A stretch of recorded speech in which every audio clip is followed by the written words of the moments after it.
Hey loves, this is Bottoms Up, Life Unfiltered, and I'm your host, Carrie Hamilton. This is a space for the stories that broke us, the moments that brought us to our knees, and the strength we didn't know we had to stand back up.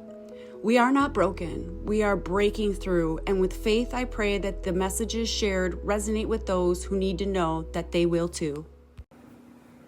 Hey loves, I am your host, Carrie Hamilton, and today I wanted to talk to you about love. But love that is based on conditions. And these conditions, are they normal or may they be considered as abuse? Abuse is not just physical. It's not always loud, and it's not always intentional. Abuse is any pattern that causes harm, fear, control, or diminishment, whether emotional, verbal, psychological, financial, or subtle enough to hide in plain sight. Sometimes it looks like manipulation, sometimes even silence, and sometimes it's things that we call love that come with conditions. And here's the uncomfortable part. Abuse isn't only something that we experience from others, it can also live in the patterns that we carry.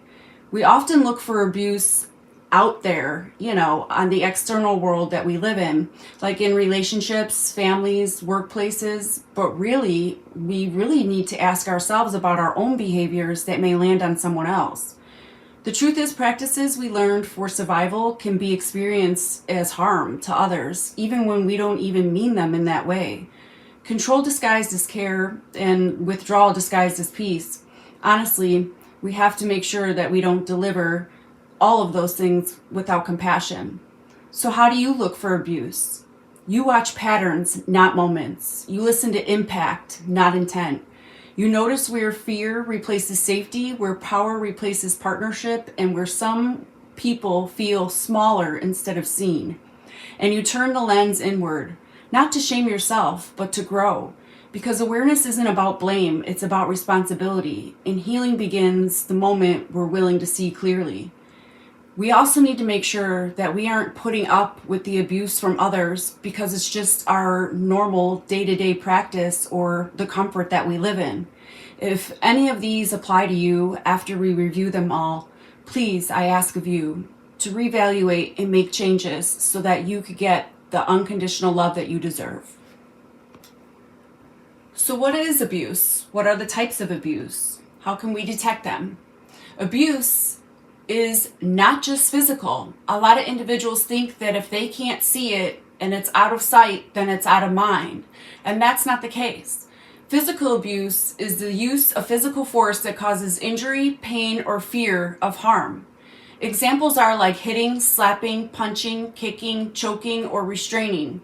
When you block the exits or trapping someone. When you deny medical care for individuals. Even threats of physical harm do count as physical abuse. Emotional or psychological abuse. These are behaviors that damage a person's sense of self, emotional well-being, or mental health. Examples are constant criticism, insults, name-calling, gaslighting, blame-shifting, silent treatment, or emotional withdrawal as punishment. Intimidation, threats, or humiliation, and believe it or not, this is the most common form of abuse, but it is the hardest to recognize because we are creatures of habit and everything we do day to day becomes habitual and we accept it. Not only that, but we live in a world where abuse is actually common practice in individuals, and sometimes we bypass these things because we just think it's normal practice and procedure for people day to day. Next is verbal abuse. That's any use of language to dominate, demean, or control. Examples are yelling, screaming, mocking, sarcasm that's meant to hurt, threats or ultimatums, degrading jokes, constant interruption, or talking over someone, and this often overlaps with emotional abuse. Usually these are done hand in hand, so usually when you have one, you have the other. Number 4 is sexual abuse. Any sexual activity without clear, enthusiastic consent. The examples of this are, I'm going to spell this R-A-P-E because a lot of places they block certain words, so I'm just going to spell that, and then I'm going to say S-A for the next word. This is basically pressurizing or Coercing sex. Sexual activities is when someone is intoxicated, asleep, or afraid. Withholding affection unless sex is provided. Non-consensual touching or sexual comments is considered sexual abuse. Consent must be freely given, informed, reversible, and sober. So I want to make that clear because a lot of individuals think that when someone's under the influence and they are with them sexually, that actually can be considered as sexual abuse, as SA. So make sure that when you go into that type of situation with an individual, that those words are spoken upon before any type of alteration to the mind is done.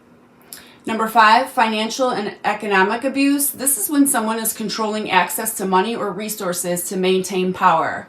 For example, taking or controlling earnings, preventing someone from working, giving an allowance, hiding financial information, forcing debt in someone else's name. All of these have to be intent to keep one trapped in abusive relationships. So like if you're married and you're like, oh honey, I need a new car, and you have better credit or whatever, and it's a joint discussion, and it goes in the wife's name or the husband's name, whatever, clearly that's not financial abuse. It's when you're basically taking on these debt situations and someone is using those as ways to keep you trapped with them. Coercive control. This is a pattern of behaviors designed to dominate a person's life in autonomy. Thank you. Sorry.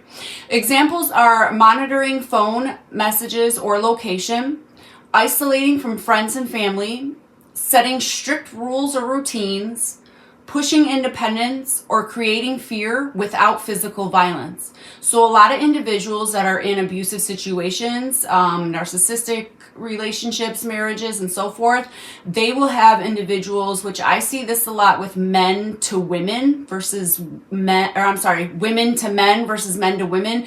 Men tend to actually go straight to physical abuse because they know they're stronger than the women and so forth.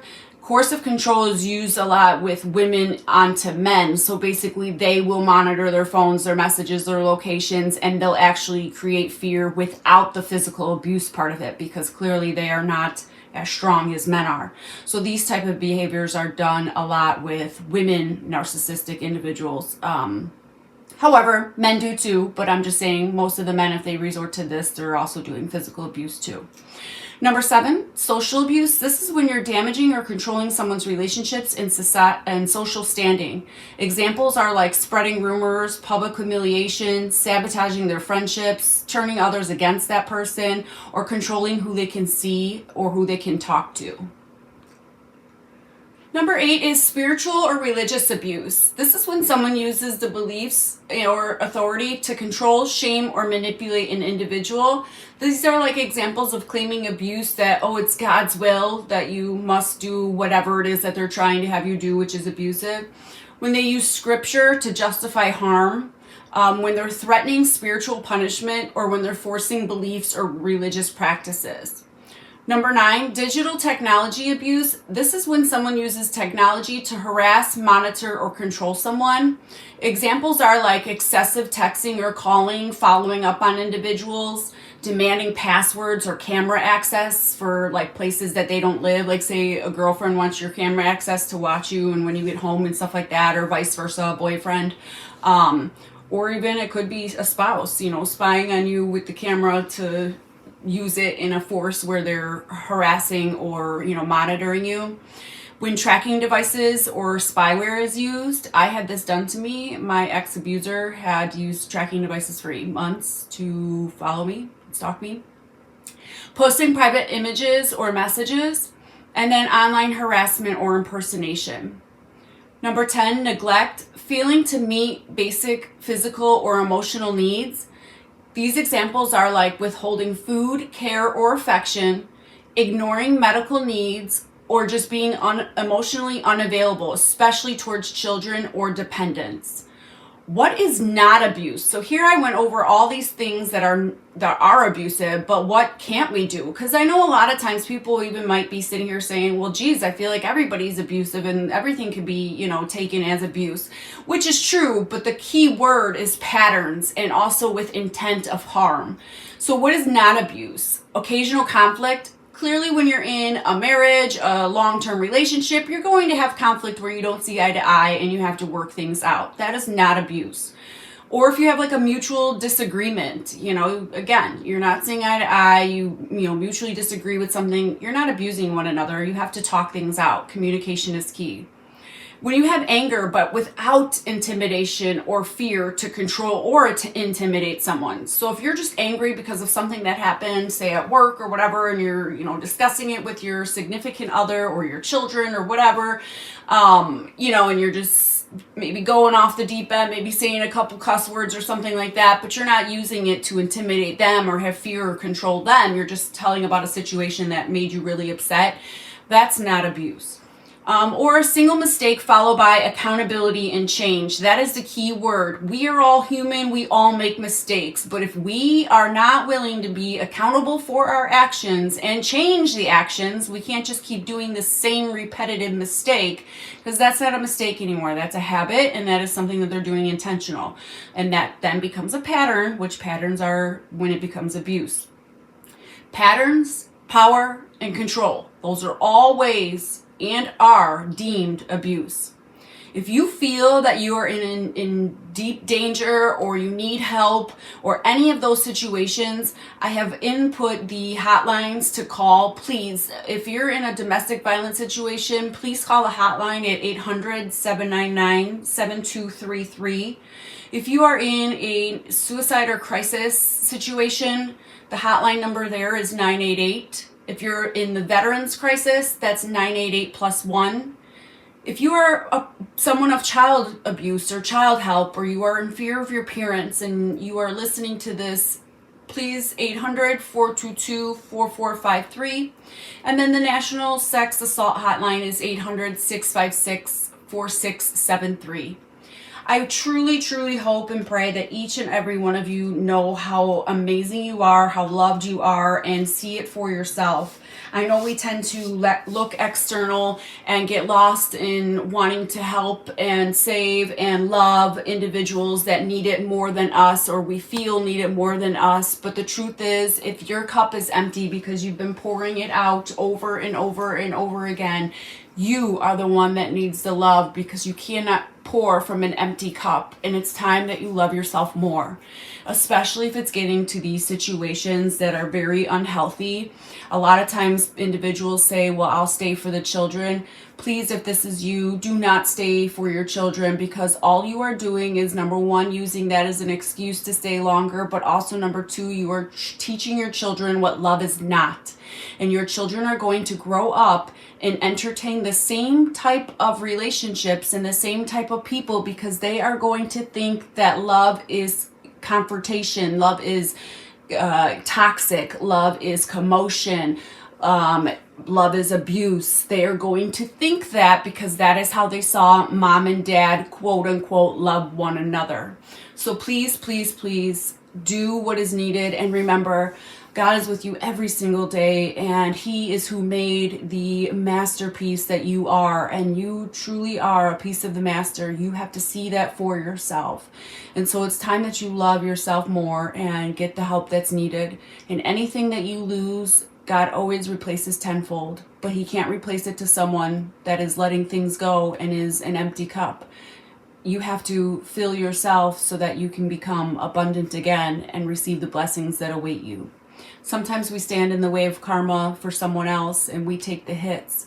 So sometimes maybe it's just the fact that you have to remove yourself from the situation you're in so that you can obtain the blessings that await you, because the other person would drain them from you.